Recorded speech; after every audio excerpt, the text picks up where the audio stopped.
Hi, my name is Logan Potts. I am a senior networking student at Pickaway Ross Career and Tech Center, and my company is Delta Hub. So, I've always been very interested in electronics pretty much from the start, and that originally started with just an interest in game consoles and computers, and that evolved into a lot more interest in how the internet works and how networking itself functions, hence why I'm studying it now in school. And eventually this evolved even further by going to the plethora of video information that's available on the internet, and that mostly came in the form of different sites such as Screw Attack, Blip, and YouTube back when they were still around. These days it's pretty much just reduced to YouTube, mostly due to the fact that keeping up these kind of massive networks is extremely difficult and requires a lot of server mass to actually keep track of all of those videos. It becomes very difficult to keep up with. So YouTube's somewhat monopoly over current video sites didn't really become concerning until much later on. Mostly this came down to more minor interface problems, but it eventually became a lot more major, mostly due to the rapid demonetization of certain creators and even the deplatforming of some individuals. It's become very concerning, and it's led to a lot of significant upheaval within the community. So the alternative mostly comes in the form of peer-to-peer hosting. Some of you out in the audience might be familiar with Napster and how that used to work. That was a system that used peer-to-peer hosting. And how that was able to work was that individuals could actually just host the content on their own personal machines and then could just send that to Napster so that they wouldn't have to deal with all of the massive server bandwidth. Now, obviously, Napster didn't turn out great, mostly because it left its peer-to-peer network very unkempt. A lot of rampant piracy took place because there was no real management of it. But if someone was able to easily manage a peer-to-peer network, that would be ideal and pretty much the only way to handle competition against YouTube. So this is pretty much an example of how exactly Delta Hub works. It's changed over time a good bit. Originally the concept was to use more standard peer-to-peer hosting, a lot like what Napster did. That shifted a bit more to what other somewhat competing sites like BitChute use, which are usually using sites like BitTorrent to keep its hosting management, which does work, but torrenting has quite a bit of a stigma to it from the general audience perspective. It's very affiliated with piracy. So in this case, I've decided to take advantage of a very common workaround that a lot of creators already have, which is just to use their own sites. A lot of creators, especially if they have to deal with a lot of copyright claims on YouTube, already have their own sites in order to actually keep consistent backups of their work that their audience can view. So if someone was simply able to connect all of those sites together in an easy-to-use format, that would be a pretty easy way to get to all of that content, and still an easy workaround with YouTube without having to deal with all of the server bandwidth. As of now, Delta Hub is still under development. I do have the domain for it, but it is still very much in the works. The current domain is deltahub.video, but there is nothing currently on display unless I'm mistaken. Development should officially kick off around the beginning of the school year. And effectively how it'll work is just like a standard site, just like YouTube. It should be accessed the exact same way. Currently on a mobile device, it would initially have to just use the site, just through standard like HTML format, but eventually an app would be developed so that that would be easier to use on a mobile platform. And that's pretty much it. Any questions?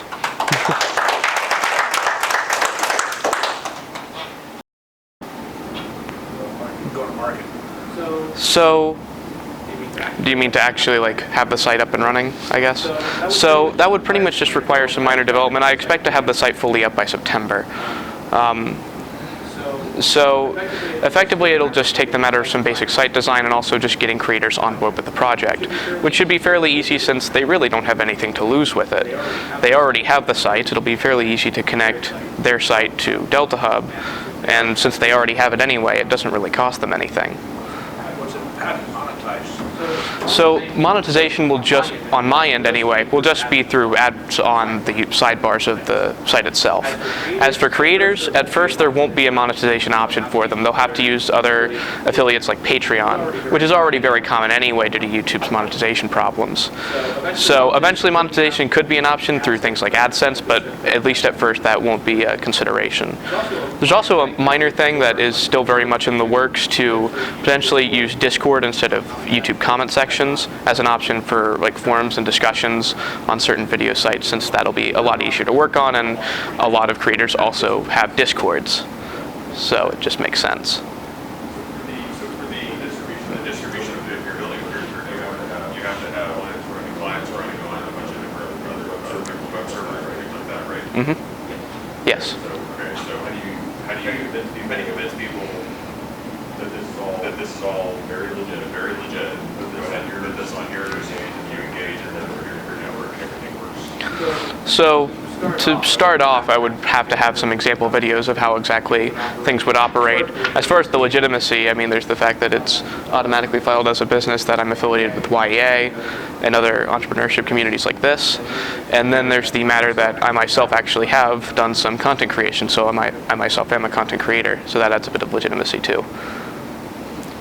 Yes. Do they have to kind of go to Delta Hub and then, FTP or otherwise allow Delta Hub access to their, their web-based content, or does your technology, go and collect that content? They would have to FTP so that we wouldn't have to handle the pure server load of all of those sites. How hard would it be for a man to go in and scale their concept? So, Not me personally. right. So in this case, the primary effect would be, I haven't considered anything regarding like a patent or anything of that sort on this site design. I'm not even sure if that's really practical or possible for it. It's just the matter that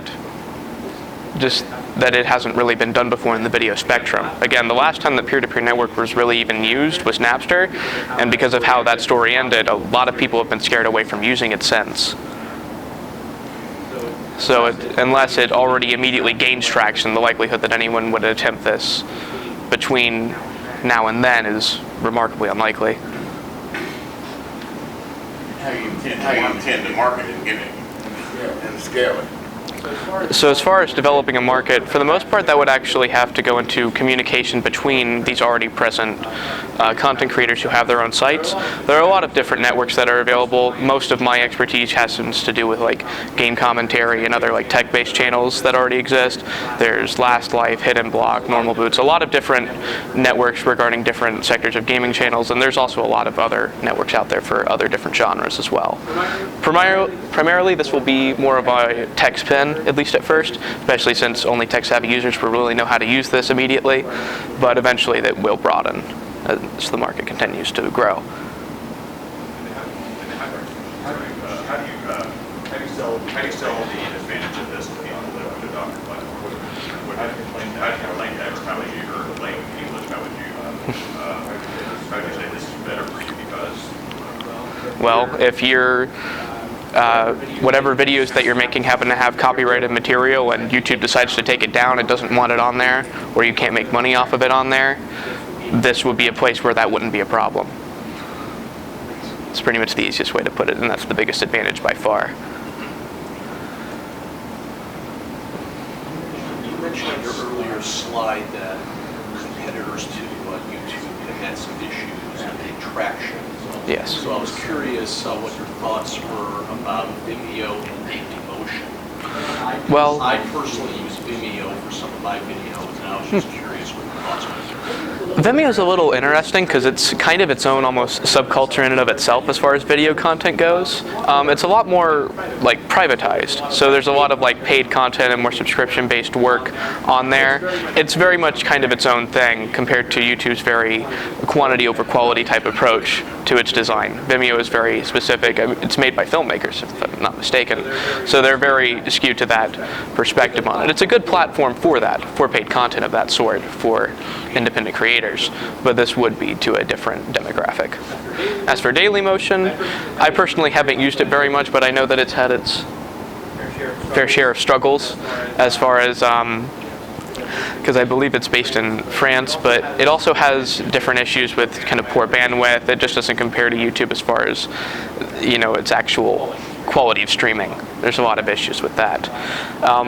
As far as like other competition in the past, I mean, there have been a lot of major ones like vid.me that have actually grown a significant market. They got a lot of traction, too much traction. They couldn't handle the server load that they were getting, and YouTube actually couldn't either. They were failing until Google picked them up because they couldn't handle all the work that was put to them. That's the reason that no competition's caught on so far. Yeah, I like that reason better than the copyright reason. Right? The fact that peer-to-peer sharing systems leverage the decentralized power of multiple servers to not have anyone Have like total dominance. correct, or any one server have to carry that load, right? Right. It's all Using the power of even down. everyone's computer to build the network. But hey, something I want to share with you. There's a person at the Dublin Entrepreneurial Center upstairs, or a company, and they're doing something very different than what you're doing, but it could be an interesting partnership. They're doing some sort of aggregation of, like I think a lot of gaming systems, live on networks, and I imagine you're at some restaurant or bar that has some sort of gaming system. They're kind of consolidating the technology to help better manage that apparatus or that ecosystem. Okay. It's not necessarily a peer-to-peer situation, but it is taking something in the gaming space and saying, hey, listen, we have a better portal that helps you do X. Now yours is distribute your content and share the power of multiple networks, whereas theirs is more about let's create some sort of utility or dashboard and software as a service. But It's still an interesting. person to talk to, just mentor from. You can ask Chaz about that or me Yeah. after the meeting. Absolutely. All right, we've got time for one last question. Logan? All right, well, so I got one with legalities. So what legalities do you open yourself up to? YouTube doesn't put on copyrighted material, so they're not an enabler of distributing pirated videos and whatnot. What legalities do you open yourself up to, and how do you get over those obstacles? So it's effectively by the nature of a loophole that I'm not actually posting any of this copyrighted material. So I really don't have any inherent affiliation. I'm not even hosting the server where that information is on necessarily. This is actually especially a big deal outside of America. Really in Europe, that's where a huge problem is starting to show up. I don't know if anybody's heard about the Article 13 issues that have recently come up over there, but a lot of copyright issues have come up because of that. And suddenly YouTube's legality has become a lot more dubious over there because of those new standards. Now, from my personal perspective, those standards will probably change because of the difficulty of making content at all with them. But, at least for now, something like Delta Hub might be the only option at some point if it doesn't change. You would have to have a peer-to-peer system. So that could be a very, very major market in the near future for me. Well, thank you very much, John. Thank you.